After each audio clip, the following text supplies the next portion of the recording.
After leaving the ghost dance, I saw everything about my life and this world through a different lens. Not that change made me automatically better, but it made me want to be a better person than I'd been. It's likely something most humans go through if they're on the planet long enough. Something holds the mirror of the soul up to them, and what they see reflected back isn't flattering. So it brings a desire to change for the better. Usually, when this happens, the initial reaction is the go-to response of the environment they were raised in. This must be the awakening to the religion that I'm surrounded by.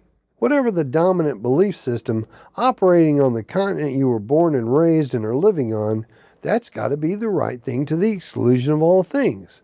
Unless, of course, you were a curious person and had been to the library or online reading about other belief systems. Then perhaps you might find yourself a nice cult to join. I remember wanting to live my life more and better, to experience it in a far deeper, more profound way, to extract all the meaning I could from it. Going to a soul-killing job simply to struggle for the legal tender should not be a thing any human dedicates their time to on this plane of existence.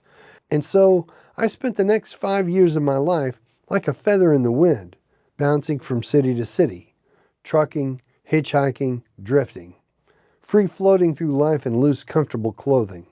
I went to Seattle, followed the coastline down to San Diego, bounced around like a pinball. Houston, Nashville, drove a big truck over the road, did some hitchhiking, spent time driving around the country, helped plan a wedding, grieved a friend dying of a heroin overdose, attended a few Native American ceremonial dances. Pretty standard. Searching, wandering, becoming. I didn't know where I was going, and that was the point. I was roommates with Farmer Bill, chanted across time, had a near-death experience. I was the worst barista in Starbucks history. Favorite job ever. Fell ass backward into an ashram, and 6 months after moving into the ashram, love comes walking in. I don't know how I got to be so lucky. Sheer dumb luck.